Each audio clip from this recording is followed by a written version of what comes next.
We, the people of Donetsk, based on the result of the May 11th referendum, declare from now on that the Donetsk People's Republic is a sovereign state. Given the will of the people and in order to restore a historical justice, we ask the Russian to consider our secession into the Russian Federation.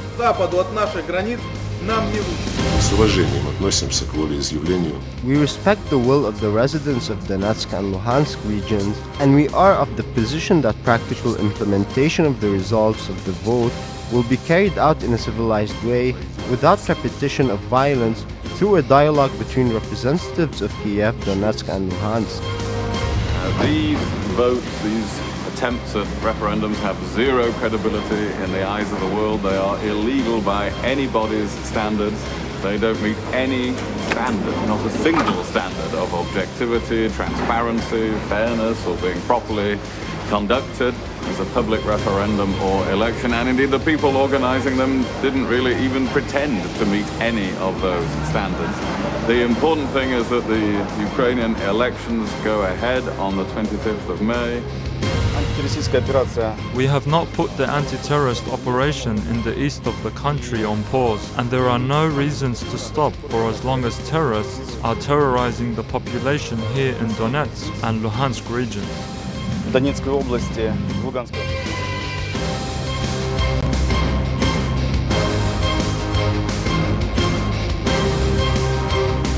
Hello and welcome to this edition of Between the Lines. I'm your host, Sergeant Preradovic. Well, anti-Kiev protesters have declared the eastern Ukrainian regions of Luhansk and Donetsk as sovereign republics, with the latter asking Moscow to consider its accession into the Russian Federation.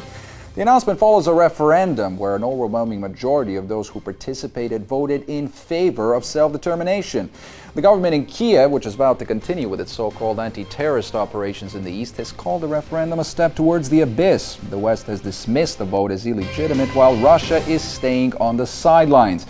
So what does all this mean for the Ukraine's future? To discuss this further, I want to bring in our guests for this evening. In the studio, we are joined by Mr. Ross Fitzgerald. He is a political analyst. From London, we have Gregory Kent. He's a professor of international affairs at Roehampton University. And also from London, we're joined by Marko Gasic. He is an international affairs commentator and Balkans specialist. A warm welcome to all of you gentlemen. Mr. Fitzgerald, if I can begin with you here. Does this referendum effectively end Ukraine as we know it? Is it a tipping point, if you will? No, I don't think anyone's suggested that. Certainly the loss of Crimea was far more significant because this was a secession which was de facto already and then was carried through. I mean, Crimea has been written off. If you want to talk about the territorial integrity of Ukraine being under threat, well, that's already gone out the window. What we're looking at now is whether, basically, I think what we're looking at now with these two further regions looking to sort of increase their distance from Kiev and move further towards Moscow, we are going to decide now whether Crimea was the thin end of a wedge or whether it was a one-off incident and these other regions can be integrated back into the Ukraine. Mr. Kent, what's Kiev's next move here? Well, I think they have one option really, and that is to not resort to violence, not to respond to the provocations that are coming directly from, or rather indirectly from Moscow, but they're definitely the Moscow. But that's exactly what they're doing, isn't it? I mean, they have upped the ante. They've said that these so-called anti-terrorist operations will be intensified in the coming weeks. Well, I think that will, if they respond violently, and if they, I think the language of terrorist doesn't really help to clarify the situation at all. It's a very fuzzy term used by all sides. I think that should drop. These people are secessionists. They are possibly more than pro-Russian. Many of them are actually Russian, and they need to be very careful. We've seen what happened in the Balkans when massive military superiority, in this case Russia against Ukraine, maybe 10 times the military strength. They can't win this war. They don't seem to have the will to win the war either. There's definitely doubt about the police forces, military forces, whether they would actually be prepared to go to war. And, would it be worth it? I think there's a principle at stake here, and that is that the liberal democracies should support the beginning of a better liberal democracy, a reformed liberal democracy, through economic sanctions. There's no need to resort to violence. and it's not going to work. That's the overwhelming argument for not getting engaged in a violent struggle. Mr. Gasic, Mr. Kent is talking about the Russians there. I mean, clearly this referendum does have geopolitical dimensions, but should that be allowed to overshadow the legitimate aspirations of entire groups that are simply asking for their rights? Well, it's important to recognize those rights. It's important, as the previous speaker said, to avoid violence against people exercising those rights as well. And it's also important not to be blaming external countries because it's convenient to do so, and demanding sanctions, for example, against Russia because the people in Donetsk and Luhansk are exercising their freedom to decide. They shouldn't be bombed. They shouldn't be pummeled by what's the extremists in the Ukrainian National Guard and the so-called Ukrainian army, which represents basically the west of Ukraine. Violence isn't the way forward, but effectively the leaders in eastern Ukraine have now chosen their, the people of eastern Ukraine have chosen their leaders, as previously in February the people of western Ukraine in Maidan and Kiev chose their leaders under NATO sponsorship. So now we have effectively two sides being chosen by somebody within Ukraine. Maybe it's about time those two sides actually got together to talk, and we might find a federal solution for the whole problem, which the Russians are for, and I see no reason why everybody else shouldn't be for it as well. Yeah, Mr. Kent, what's your response to that? Because Russian President Vladimir Putin did ask for this vote to be delayed. I think that was probably just a little propaganda ploy that most people in the West have fallen for.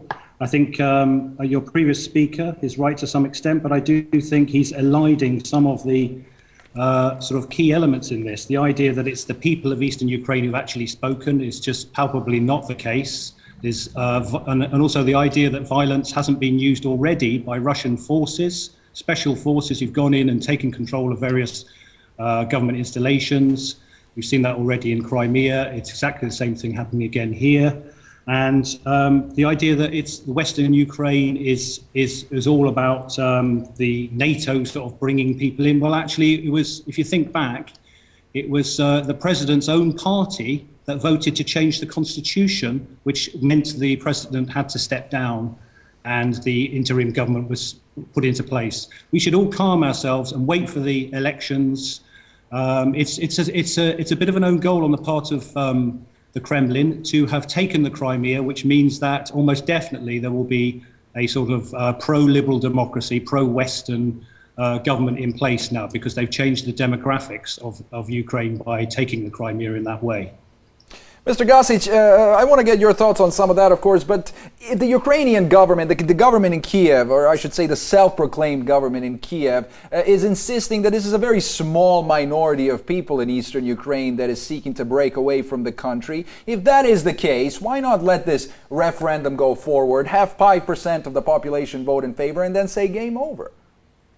Well, if they have a big objection to the referendum, maybe they can suggest replaying the referendum with rules that they would observers, for example, that they would accept the verdict of. But what we have here is 7 million people effectively voting against the self-proclaimed Kievan authorities. It's not entirely for certain that they necessarily want to leave Ukraine as well, though probably gut feeling they would want to. But with all the stakes being so high, it's possible to persuade them back into the Ukrainian fold, but only if you treat them as normal people. Don't call them terrorists. Don't keep calling them Russians and pretending on Russians where they don't exist. Russian bogies are all very well, but that's become an excuse to actually treat your own people as terrorists, and that's the mistake that the Ukrainians are making. That's not to say that there aren't Russians in eastern Ukraine. Of course there are, because there were millions of them that were put in there in the first place by the Soviet communists. So yes, there are Russians there, but they are indigenous Russians, and if any have come over to join them from across the border, I wouldn't be surprised, but I'm sure that they're doing it out of a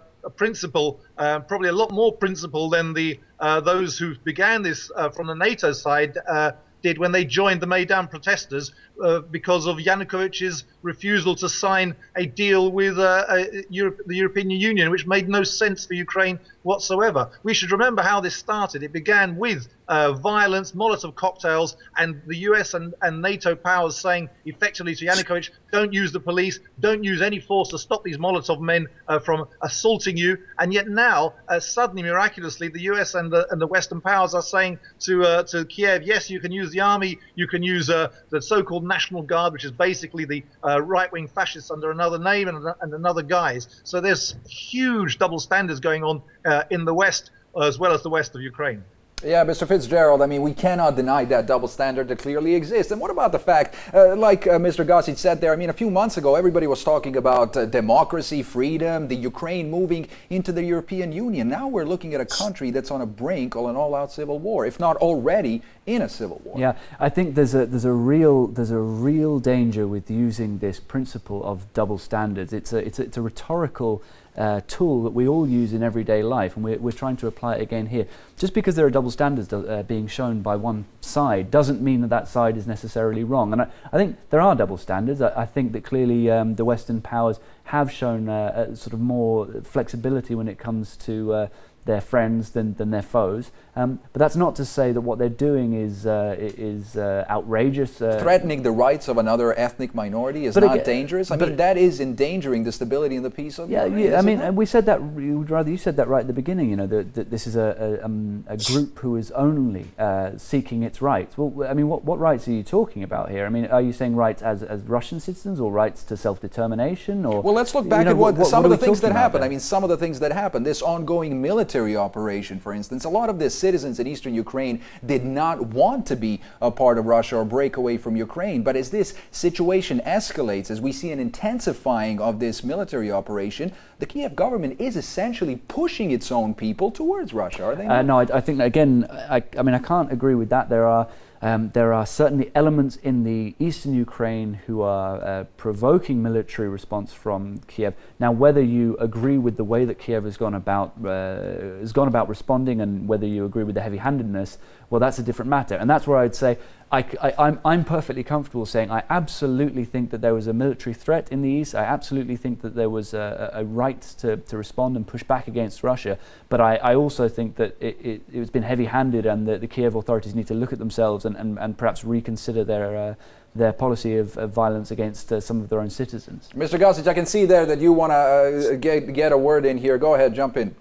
Well, the Kievan authorities, nobody has elected them apart from a mob. They removed a democratically elected president who was pronounced democratically elected by the Western organizations which monitored his election. So these are people who have not been elected by anybody, opposing other people who've not been elected by anybody, arguably until this referendum just now. So what on earth the Kievan authorities are doing, claiming the right to use force against their co-nationals in the east? I don't know. There's no basis on which they should be acting at all. And Mr. Kent mentioned that the elections should be endorsed, and that indeed the government in Kiev effectively is about to happen. Well, in fact, these elections coming up now are presidential elections, which really are just for the replacement of Yanukovych. And to talk about the government that was appointed when Yanukovych left is to talk about a situation where people were in fear of their lives in Kiev when they were making decisions. That was not democracy and accountability and transparency. That was transparently wrong. That's not the way to appoint government. And that government, the plan appears to be, would stay despite its heavy presence of fascists and right-wingers in its ranks. Yeah, Mr. Kent, jump in there. But I mean, even you cannot deny the lack of legitimacy of this government in Kiev. Well, I do deny it, actually. I mean, I think it doesn't have that much legitimacy, and that's why it was very important to have elections as soon as possible, and probably full parliamentary elections. As a Democrat, as a Liberal Democrat, I am slightly disappointed that it's taken so long, and I think they've played into Russia's hands by doing that.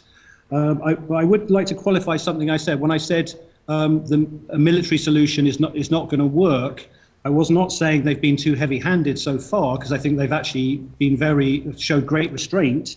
But I would also say that they have an absolute legitimate. But there's a lot of people who would disagree with you there, Mr. Kent. Looking at the events in Odessa, looking at the events in Mariupol. I mean, now we have accusations circling that these new far-right elements, which constitute the majority of the National Guard, are actually using burning people alive as a new method to suppress dissent. That sounds very rhetorical to me, and I would welcome an independent inquiry to actually look into those events and conclude, deliberate and take time to jump rather than jumping to conclusion about that.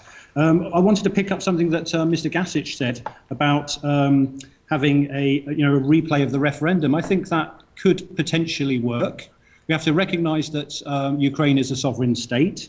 We can talk about a new federalization of Ukraine if all armed groups disarm, all non-state armed groups disarm. But when he talks about observers overseeing this, I'm sure the international community would jump at that chance. But if you look at what happened in Crimea, when we tried to send in observers, they were barracked into cafes, they were kidnapped, all kinds of things happened to them. And it just shows the total lack of regard for the law on the part of these, basically, I would repeat it, Russian forces that are taking over an area which is very mixed. There are many people there who want to stay as part of Ukraine and don't even want federation. And that needs to be recognized, and all referenda need to be conducted in a calm, non-violent situation where there is free media, which is exactly what didn't happen in Crimea, and is exactly what didn't happen in Donetsk last week. I'm not sure why Mr. Kent suggests that these referenda should exclude the possibility of leaving the sovereign state, because if that's the attitude that the West is taking, it should have taken that attitude 20 years ago, because we know that in the case of the previous European tragedy, Yugoslavia, the West was rushing to recognize illegally created anti-constitutional referenda. Indeed, it was insisting they be held in the case of Bosnia. So the West was fomenting secession, fomenting referenda that would lead to secession, and preventing the central government from stopping secession. Now, 20 years down the line, these same Western countries are pretending that none of that happened, and now arguing the case for a referenda that exclude the possibility of secession. Mr. Kent, you cannot deny, I mean, just looking back to 2007 when the Kosovo voted for its independence, the West decided that it didn't need Belgrade's consent, yet the very thing that they declare the Crimea referendum to be legitimate because of is that it doesn't have Kiev's consent. I'm afraid that Mr. Gasic's analysis of the Balkans and the Yugoslav dissolution is rather wide of the mark. There was an international legal body, the Badanter Commission, which ruled on this and determined that all the federal units of former Yugoslavia had the right to secede under the proper conditions. And who were they to determine that? They were an externally imposed force from an external group of countries. They had no right to decide, and they weren't even staffed with international legal experts, but by diplomats. They were international lawyers. They were international lawyers. There was no one else who had the authority. And you are just, playing the Milosevic card here. You support Milosevic, this unreconstructed butcher of the Balkans who destroyed that country. You're getting desperate, Mr. Kent. You're getting desperate now. You stick to the subject. Stay off the abuse. Get nice and stay to the subject. No, I'm sorry, but I'm abusing Milosevic. That's your problem, is it? No, I've got a problem with you denying the facts that I just said. The EU, the EC as it was then, had no right to decide how Yugoslavia would be dismembered. There it was saying it would be dismembered and not allowing the central government of Yugoslavia to take any action to stop the dismemberment. And yet here you are, 20 years later, saying, arguing in favor of those same Western countries when they say that Ukraine should be treated entirely the opposite way. This, Mr. Fitzgerald says we all talk about double standards, but these double standards always cost hundreds of thousands of lives, and they usually seem to be coming from the Western countries, which are the main players in these tragedies when they begin. Ask the people in Iraq, ask the people in Libya, ask the people everywhere, and you will find that that's the case. Where do we see the Russians starting wars in a similar way in other people's countries? You see the Russians defending barbaric dictators like Bashar al-Assad. Okay, we are getting a little bit off topic there, gentlemen. Mr. Fitzgerald, I want to come back to you here. Your response to some of that there, I mean, we talked about double standards. We talked about the dangers there of what's happening in Ukraine that could lead to potentially much broader violence and bloodshed. Yeah, I mean, Mr. Gasic sort of, he gave a little nod to my point about double standards and then sort of cantered sort of right over the top of it and basically disregarded it in the meat of what he was saying. The reason I made that point about double standards not being helpful is because as in this case, you don't get to learn anything about what's right for Ukraine now from looking back to Yugoslavia 20 years ago. It was also notable, by the way, Mr. Gasic, that earlier you mentioned that among your kind of, when you were listing the sort of potential outcomes here and the potential disasters that could occur of bombing in Russia, again, this isn't Yugoslavia, this is 20 years later. We can't sit around We can't sit around using Yugoslavia as a template for our policy here. What we need to concentrate on is what is best for Ukraine now. The issue that has arisen from your discussion, and it has come up again and again, is when it comes to secession and self-determination, there is unfortunately a grey area, and everybody will always be able to point to examples and counter examples, because this is a necessarily grey area. Ultimately, it comes down to you'll always find a group of a dozen people or a street in a nation which wants to be part of another nation, but that doesn't mean that they have the right then to turn that street where they all live into another country or secede themselves. So basically, you always have to find some sort of compromise. It's always going to be a grey area.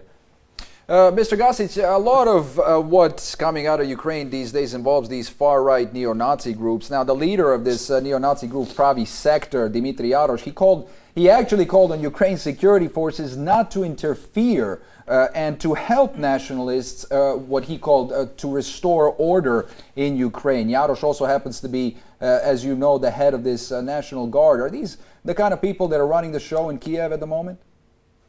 Well, clearly they are, and that's been the situation since February the 21st, when the EU did actually broker a ceasefire with the elected President Yanukovych, which was designed to lead to a kind of transition that we could perhaps all have lived with. And, well, the ones who couldn't live with it were the right sector, who immediately torpedoed the whole thing. So ever since then, they've really been calling the military shots and making the decisions, it seems, for extreme policies to be pursued from Odessa to Slavyansk. So yes, they call the shots. Yes, they're a threat. Yes, they're a problem. And when we talk about military men and extremists, they're the extremists that in fact are the biggest enemy of stability, and they're also the people who are really driving the East Ukrainians of Ukrainian or Russian nationality well away from the Western Ukrainian element of Ukraine. Really, they are helping to make that country into a schizophrenic failed state, and it's on the way. And so, yes, they bear a great deal of consequence. The worst thing is, of course, that they were allowed to do all this because they were useful to the EU when it was opposing Yanukovych's decision not to sign with the EU. So the EU never condemned them until very, very late after. Okay, I can see that Mr. Kent wants to get a word in there. Mr. Kent, how concerned are you by the spread of these far-right groups in Ukraine? Well, I think anyone would be concerned by the spread of right-wing groups. The question is the degree of spread. I'm not convinced that they represent quite the sizable kind of force that they're suggested by the Kremlin as being.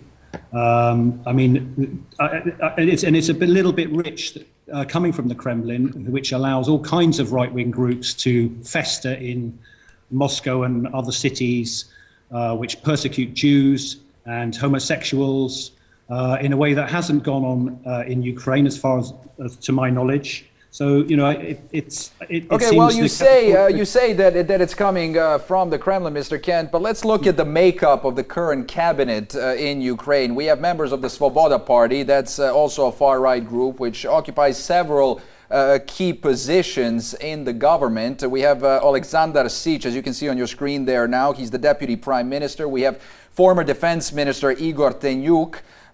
We have Andrei Mohinik. He is the minister of natural resources.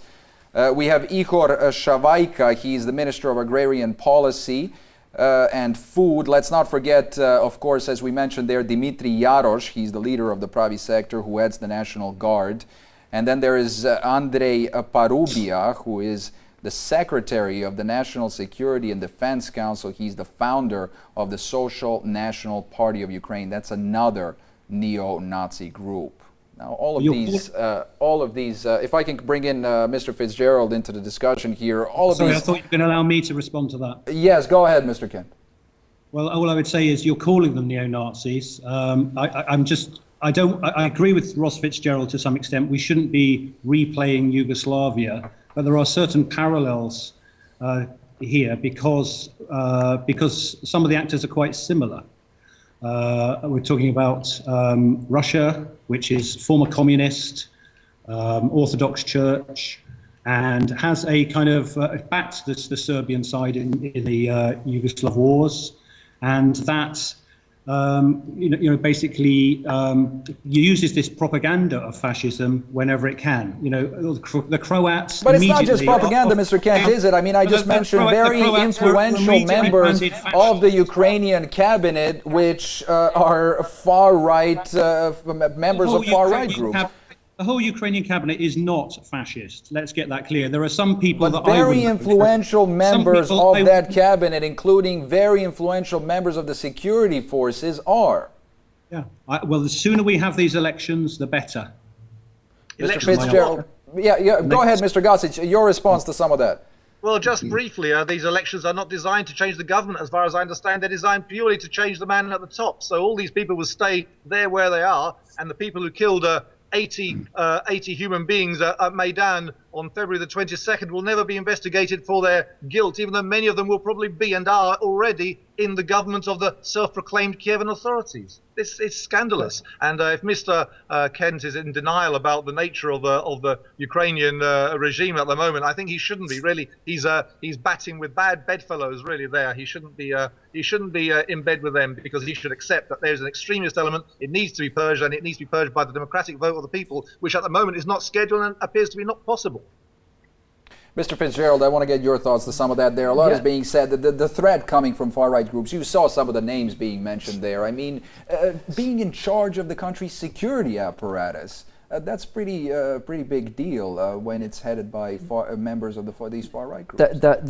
That's right. It is true that some right-wing elements have been involved. It is true that some right-wing elements, because of their paramilitary organization, were more influential than they necessarily had to be, or than you would have thought. They were more influential than other groups in taking the country from Yanukovych. But the point is that they were part of this movement. They were part of changing the government, and there's an element of them being rewarded. Again, I have to, I agree with Mr. Kent on this point. I mean, I don't agree with him on everything, but I agree with him certainly on this point that we need not overplay this. Much of what we're hearing about these individuals is coming from Moscow. We are seeing a very slick, a very well-tooled propaganda machine in Moscow, putting out a lot of these terms that are now flying around. If you ask anyone in Eastern... Well, let me ask you this. Let me ask you this, Ross. I mean, if a group of far-right or people associated with a far-right movement had overthrown a democratically elected government in a Western country, how would that be perceived? But, I mean, we know that it wasn't just far-right groups. We know that it was a popular uprising, and we also know... Fine, then say played a influential role in overthrowing a democratically elected government. And then do you know what you do next? You organize a democratic process. You have elections. First, you may well, that one of the models is you start with the head of state. You start with the man at the top. Then you move to parliamentary representative elections throughout the country. And then you say, actually, is this a far-right country? Is this a country with far-right views? And in that case, well, if that's what the Ukrainian people were to vote for in those elections, then you would say, well, actually, these people are representative, and these far-right views are representative of the Ukrainian people. No one thinks that will happen, because these people are not, these far-right elements are not representative of the wider Ukrainian nation. When we get to that point where we have a proper democratic representation in government in Kiev for the whole of the remainder of the Ukraine, i.e. minus Crimea, then we will see a government which represents the people with far-right elements. I'm sure there will be some. There are in every democratic process, there are parties that represent the far-right views, and also I'm sure far-left views and a lot of centrist views. But moving towards that democratic place where you have proper representation in government is absolutely what all of the Western powers want to see happen, and I don't doubt that for a second. Now, whether we get some people getting their hands dirty on the way, and whether we get some major mistakes along the way, I think that is very likely. Well, I think Odessa and Mariupol qualify for some major mistakes. Mr. Gasic, looking ahead to that May 25th election, can we have a free and fair election given the current turmoil in the country?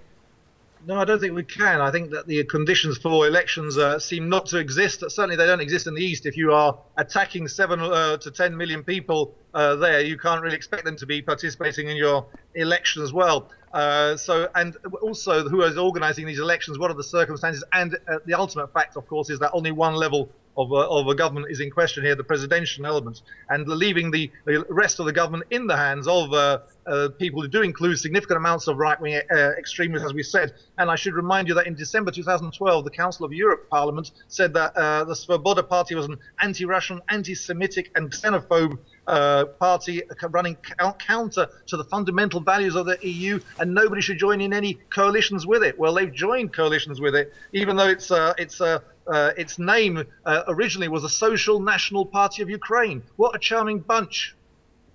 Mr. Kent, all of this started effectively as successful regime change in Kiev. Do you think it's turning into another foreign policy blunder for the West? I mean, if these elections don't go ahead as planned, if Ukraine starts to disintegrate further and further into chaos, how will that look? How will the West look in that scenario?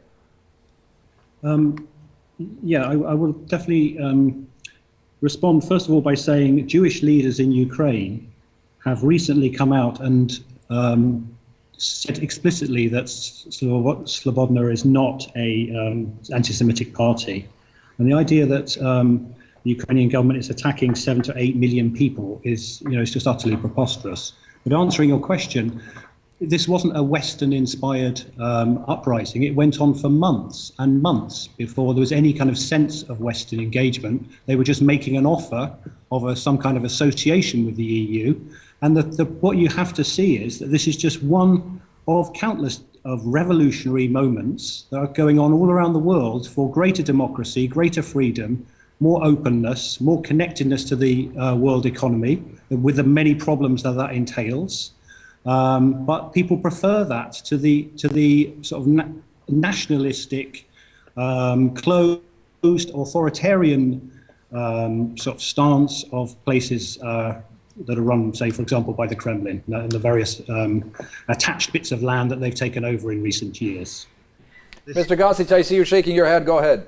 Well, this is complete rubbish, I'm afraid. I mean, the whole thing began when Yanukovych didn't want to sign the EU deal, and straight away, when nobody had been injured, nobody had been hurt, straight away the EU began ratcheting up the flames of protest, got its mob into Kiev, and we saw this incredible sight of a foreign country's politicians going into someone else's country with the mob visiting them there, handing out cookies and generally interfering completely. So this was they had an official election due the following year in less than 12 months. Why didn't the EU wait for a proper democratic election? And if Mr. Kent is so correct, then presumably they would have voted for the Western orientation. But I believe what they were scared of was that, in fact, the population of Ukraine would see the benefits of the Russian deal, which was clearly much better financially, much less onerous in terms of clauses and conditionality, and they would have probably lost Ukraine, the EU, forever. And that's what they couldn't take. So they had to have a pooch, a hunter. Even if you had to have right-wing extremists help you get it, that was what was at stake. And that's why straight away, as soon as he refused to sign the EU deal, straight away. But there's absolutely another narrative. There's another narrative that you can place on that, which is from exactly keeping the facts as you've accepted them, as you've described them there. It makes no sense that the EU would foment an uprising now, would foment a change of government now, when there was the opportunity 12 months down the line. Actually, this would have fit much better with the EU's priorities if we'd waited 12 months and seen then the EU support or not support, according to whichever model you're kind of you're sort of suggesting. No, that wait 12 months and then you don't have any legitimacy issues. It would have been perfect. Obviously, what we saw here was that the EU were not behind this. That these were sort of Ukrainian people rising up against a government that they didn't feel was representing their interests. That we felt instead was going to be lining its pockets with Russian money, and thought perhaps actually there's something we can do about this. We will not stand for this deal being signed in our name, and we need to do something. And then the EU, perhaps you're right, did see its opportunity, did say, well, actually, we completely agree that this is not to the benefit of the Ukrainians, this is not to the benefit of the people, this is actually just to the benefit of the government, and that this also happens to help Russia. I think this is a much more realistic and believable narrative than the one that you've sort of described there using the same facts. Mr. Fitzgerald, the fact is that they could have actually had that effect if they'd waited one year. They would have had the chance to vote on the decision. I agree with you. That's my point. Because you can't tell a mob just to hang on for a year. You can't ask the mob to sit down and wait for a year. You have to just acknowledge that the people have gathered in the square and they are now protesting. Who are you suggesting that they could have gone and negotiated with on behalf of these people?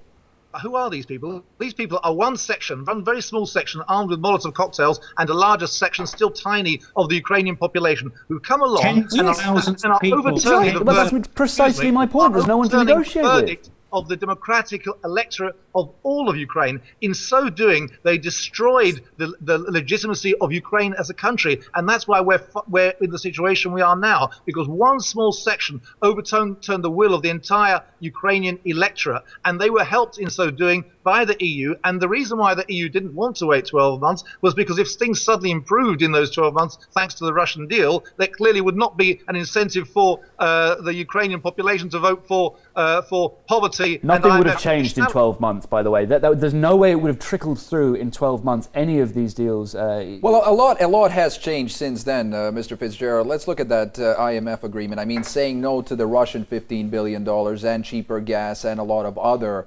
economic benefits that Kiev would have had. The IMF and Kiev agreement involves $27 billion in an aid package and very painful austerity measures. And it stipulates, and I'm quoting here, should the central government lose effective control over the East, the program will need to be redesigned or perhaps altogether scrapped. Doesn't that suggest that the IMF and these Western powers are indeed pushing Kiev towards a military confrontation with its own people in the East? No, I think that clause is about something else. I think that clause is about an acknowledgement, as we've seen in the same similar sort of situations in places like Greece and Spain, where we've seen a tension between austerity and the democratic will of the people in these countries. What we've seen is people bucking against necessary austerity. The economists have all agreed what's required in Greece, Italy, Spain, and effectively, how far can we push people? In Ireland, people were willing to be pushed very far in terms of austerity. People in Ireland didn't take to the streets, and that's why Ireland pushed through its austerity packages much more forcefully and much more severe austerity packages than the southern countries. Now, that's worked out pretty well for Ireland, actually. Ireland has gone through these structural reform packages and is now reaping the benefits of that. Places like Greece, Italy and Spain, the people were more opposed to it. They were out in the streets and they wouldn't let the elected governments push it through. There was a realpolitik there, and there was an acknowledgement on behalf of the IMF that actually we cannot push democratic governments too far on austerity, because then they will lose control. So there's no point trying to get a democratically elected government to do this. Mr. Kent, but the Ukrainian economy, nevertheless, it doesn't get said enough. This is an economy that's on the verge of bankruptcy. It's on the verge of collapse. And this is an issue that is not going to be easily tackled, no matter who comes to power in Kiev. I think you're so right there, Sir Jan. And I think that very much gives a lie to the idea that the EU would like to take on this basket case economy. It's a very, very difficult situation. It already has the former Yugoslav states to deal with, the parlor state of some of their economies. I think it's the last thing in the world it would want is to really take this on. So I think it's almost been forced to do this. And in addition to this, the whole situation presents a major crisis for the EU itself, because what it needs to do now is to impose sanctions, ratchet them up if Russia takes a greater and greater role in the East, as this seems likely to do. And that will affect their wealth and prosperity.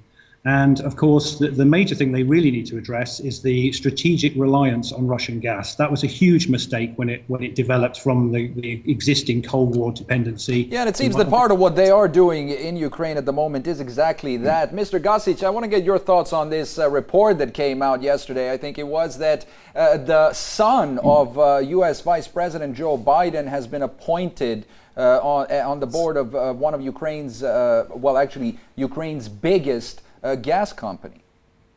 Well, it shows that the must be a conspiracy. Are so convinced of the power of their communication to their domestic audiences that they're not even bothering to hide the vested interests that are coming out. There were vested interests all over every one of their interventions. And really, we should remember that here in Ukraine, the association agreement, which is presented in such flowery colours by Mr. Kent, included a very nasty little military section which basically said NATO, the elephant in the room, which mustn't be mentioned, was in effect going to be brought into Ukraine through terminology like we will deepen our security architecture and have joint meetings of our military institutions. Well, the military institution that the EU particularly has is NATO. So really, that was the thing that I think the Russians found absolutely unpalatable. And I think that's one big reason why the Russians decided to make their geopolitical response in the Crimea when they did. Mr. Fitzgerald, we know that NATO is scheduled to hold military drills in Ukraine in July. There are many who are saying that once they get there, they are not planning to leave. Well, we don't know about that. I mean, I think that the point about military involvement in Ukraine is a salient one, and I do think that it somehow lies at the heart of the relations with Russia. We're all talking about the real economic impact of these sort of machinations of the last few months, particularly in Crimea in the east. But I mean, I think in Moscow, the first conversation they have at the beginning of each meeting on this will be a military one. And I think we have to bear that in mind. It's one of those examples of the US and the EU trying to understand the Russian mindset and the mindset of the Russian leadership.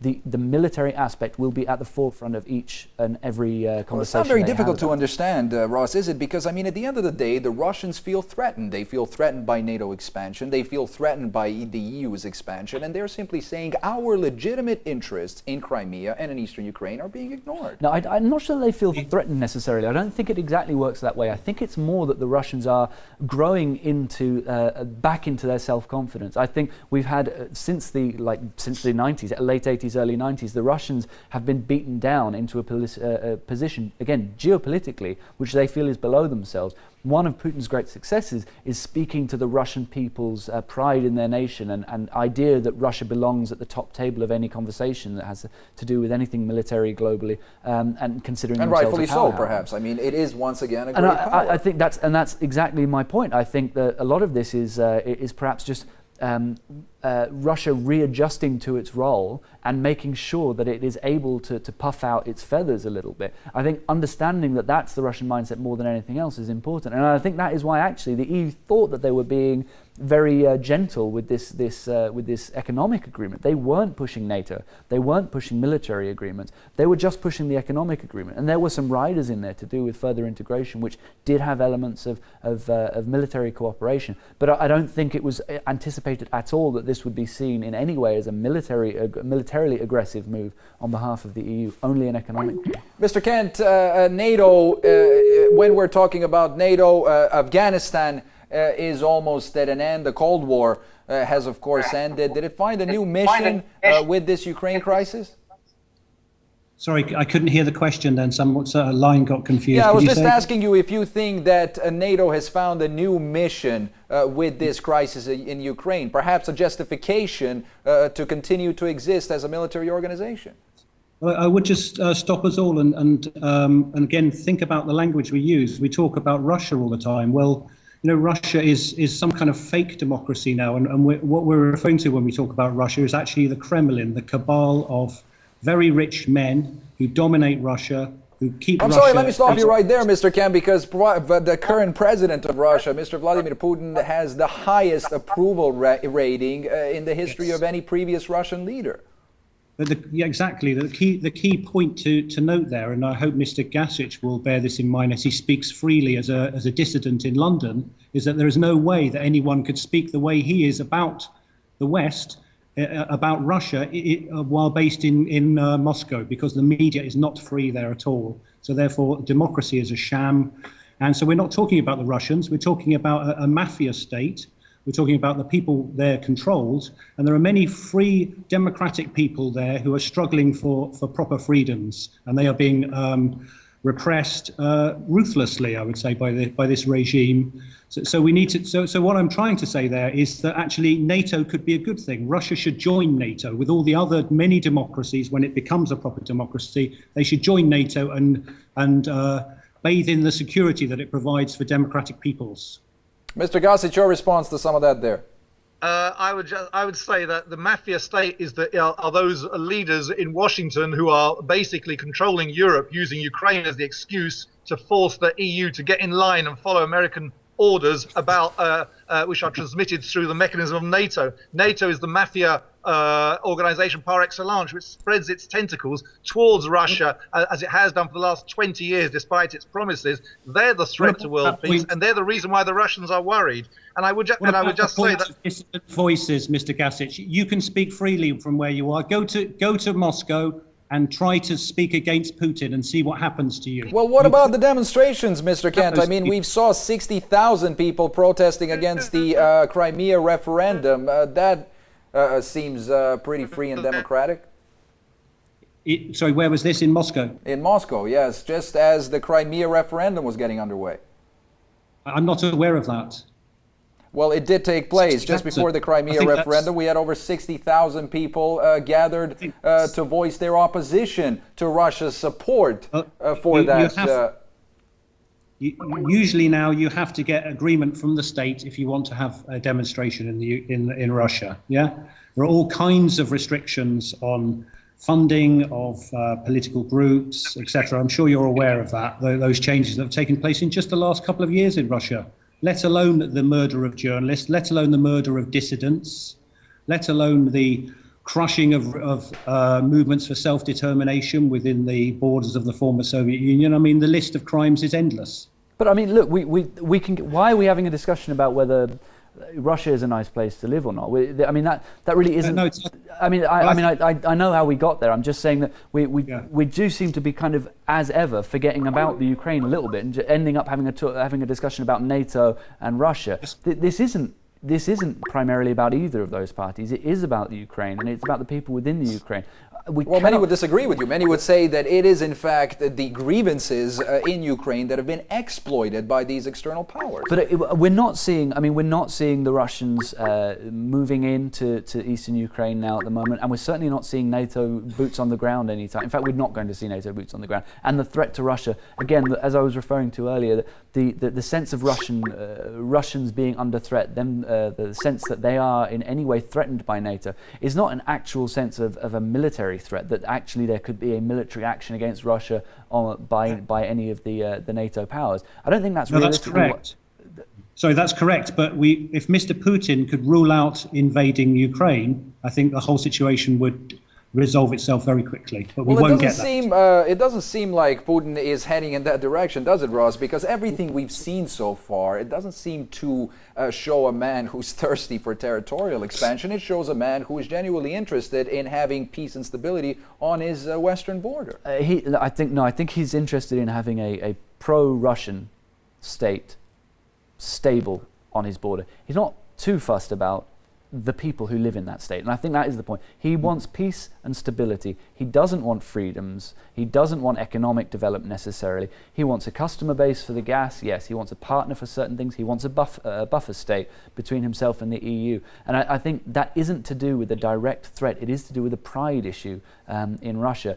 But as I say, I'm not trying to dismiss the role of Russia or the NATO powers here in what's happening in the Ukraine. We are at risk of sort of falling into a discussion which is purely excluding the people of the Ukraine. Okay, on that note, gentlemen, I'm afraid that we have run out of time for this week's edition of the show. I want to thank all of my guests, of course, in the studio right here with us. Political analyst Mr. Ross Fitzgerald from London. We were joined by Gregory Kent. He's a professor of International Affairs at Roehampton University, and also in London, of course, Mr. Marko Gasic. He is an international affairs commentator and Balkans specialist. And thank you for watching. Don't forget, you can catch us again next week at the same time. For now, goodbye. We, the people of Donetsk, based on the result of the May 11th referendum, declare from now on that the Donetsk People's Republic is a sovereign state, giving the will of